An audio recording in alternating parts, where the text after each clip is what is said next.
Hi everybody, Kermit D here from Kermit D's Reviews and Rants. And don't forget to go like, share, and subscribe. And go check me out on Show Me State News Now. I'll put the link in the description. So today I got a review and rants on Kermit D's Reviews and Rants. This is a channel that's been out for a little over a year. His name's Dennis Johnson. Go check his channel out. He's an independent journalist. That's what I would label him anyways, if you want to look him up. So Dennis, if you're listening,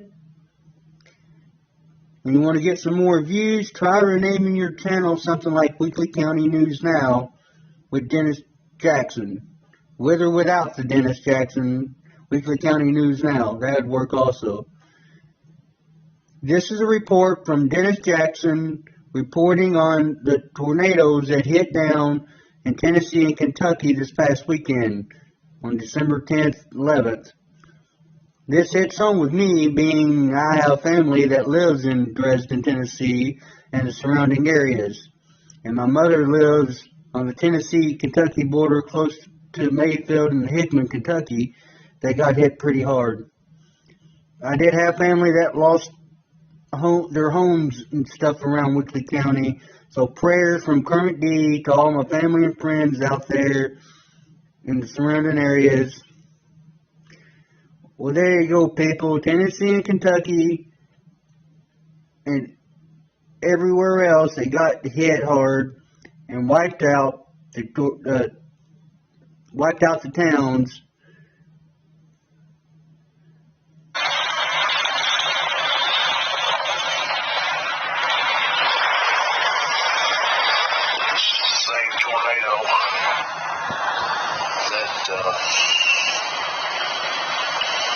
First of all, I'm down here in the Sandburg, Rooflet, Tennessee area. This is the same tornado that come up through north of Woodland Mills and went on over to Kentucky, and basically done the damage that it did over towards Hickman, Kentucky, and on up from Hickman, Kentucky to Grand Rivers and on up in that area. What's going on up here pertaining to being able to go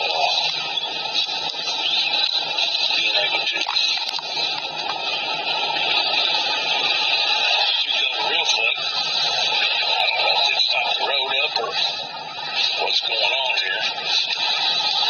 I know it's a tragedy, that's for sure. Got a lot of light people out here. I don't know how many facilities actually got damaged, but it's pretty obvious that a great deal of them got damaged.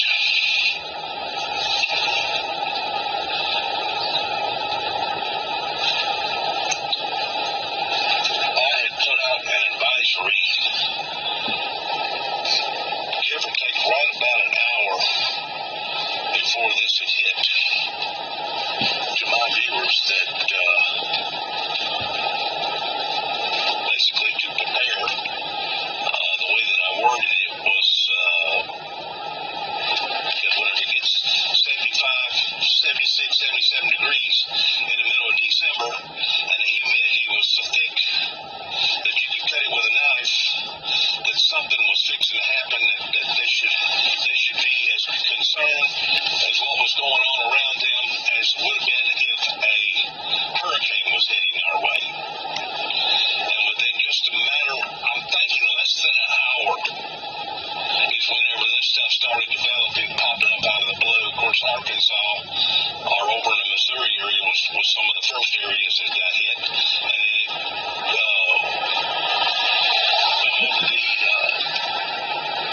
come over the mighty Mississippi on over here into Lake County, and I think Dyer County got hit too. It seemed like I was hearing a report that New Bern had taken on a lick or two. I know that Humboldt had taken on a lick or two. I've heard that Kenton and Green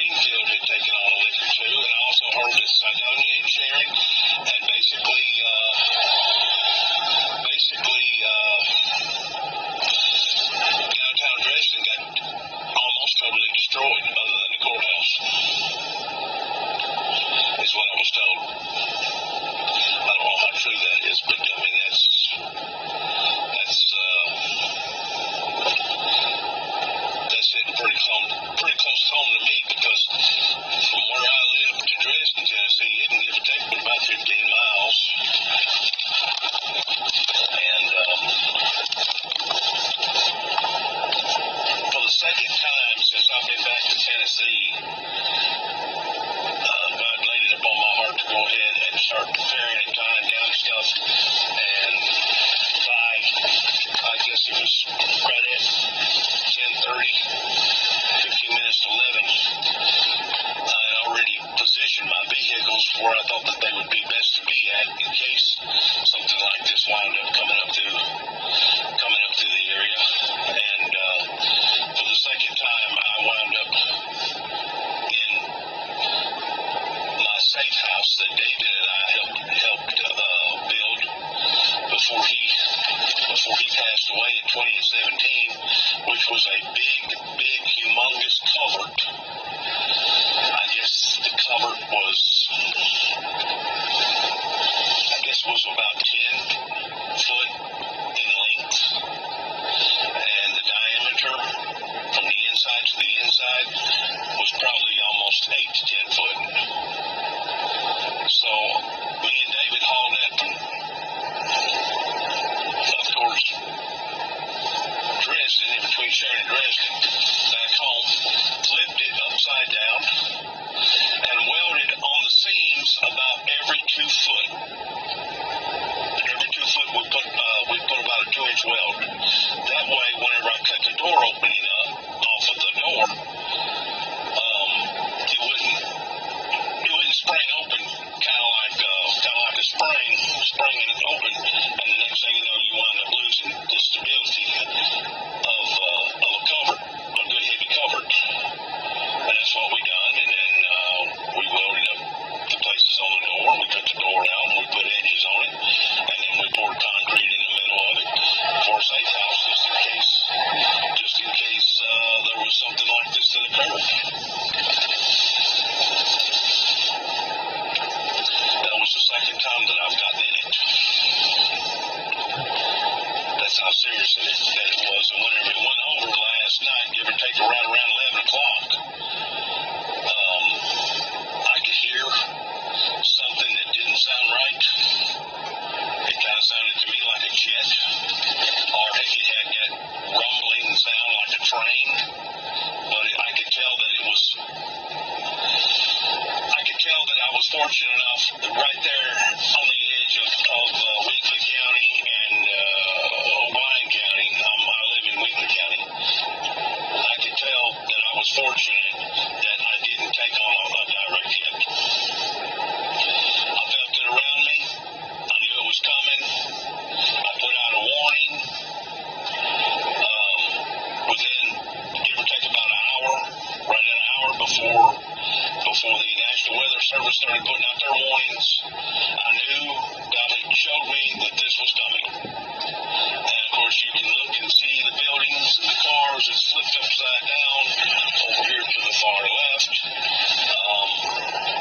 And of course, we ain't even looked at the devastation in downtown Sandburg. I was told that 6 people has lost their lives here in this particular event, which is horrible.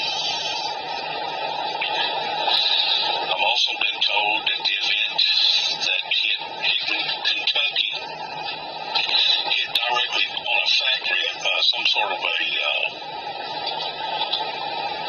factory that made candles. And I think they employed about 125 people. But from the statistics that I heard, which I hope to God that what I heard was incorrect,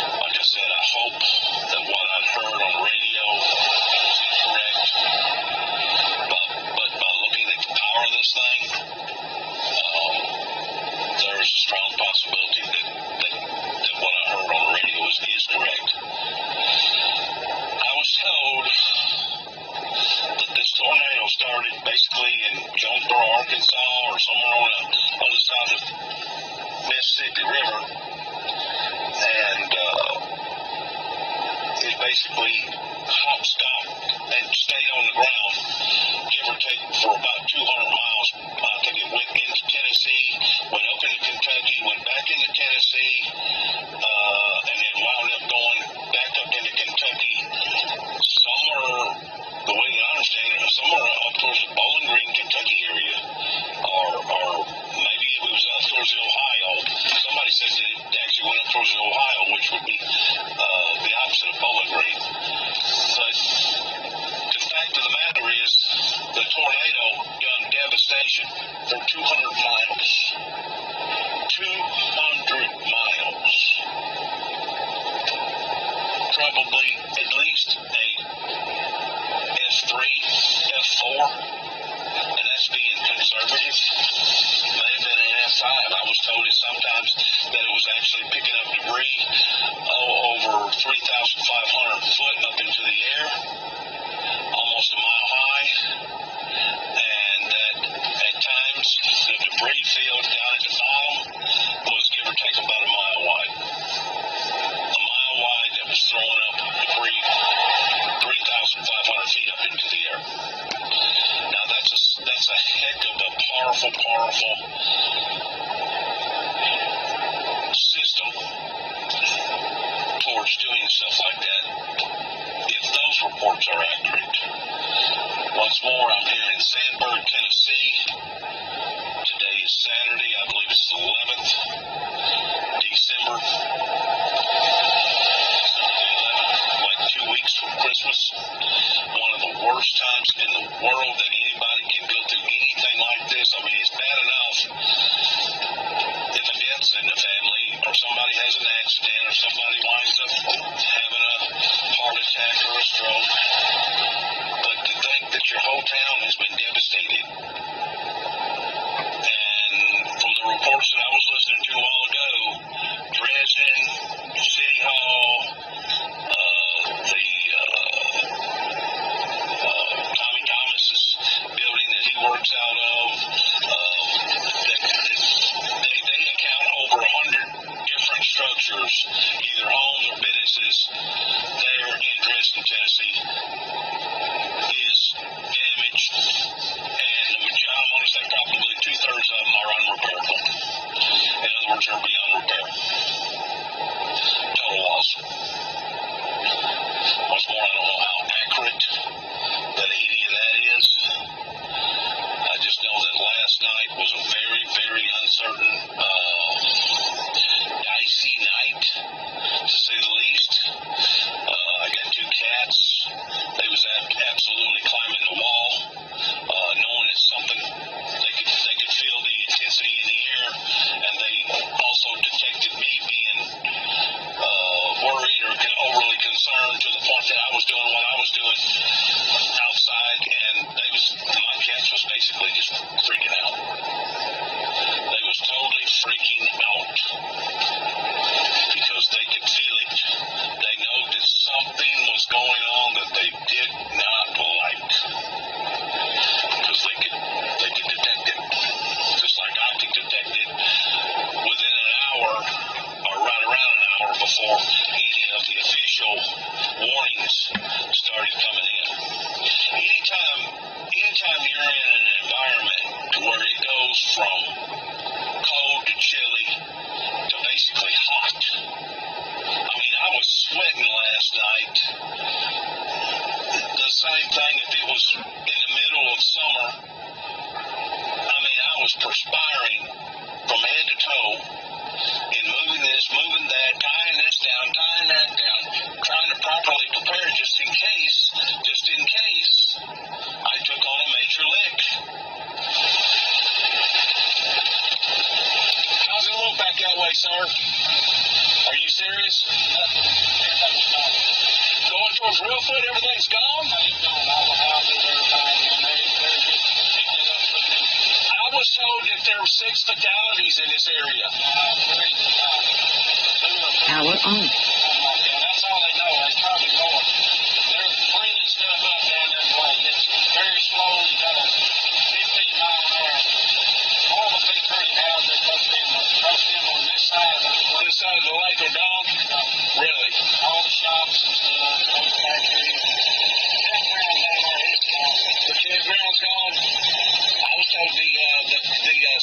facility down there probably got a couple $1 million worth of damage to it alone. How about the blue bike? Did you damage the blue bike?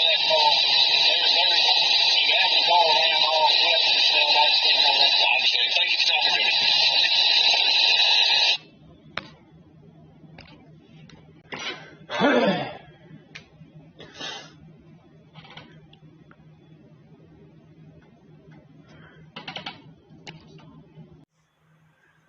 And there you have it, people. That was a snippet of Dennis Jackson's report. If you want to catch the full report, go to his channel. I'll leave the link to his channel and to this video in the description. Go over, give him a like, share, and subscribe. Give him some support and help him grow his channel. That's what we're all about, is trying to help people get their channels up. I think he does a fantastic job of letting people know what's going on around that area. And I appreciate it because that's where I'm from. And he helps me keep up with the local news around there. So Dennis Jackson, keep the work up. I love it, brother. As always, hold the tyrants accountable. Educate the people. Peace and love, people. Peace and love. I'm out.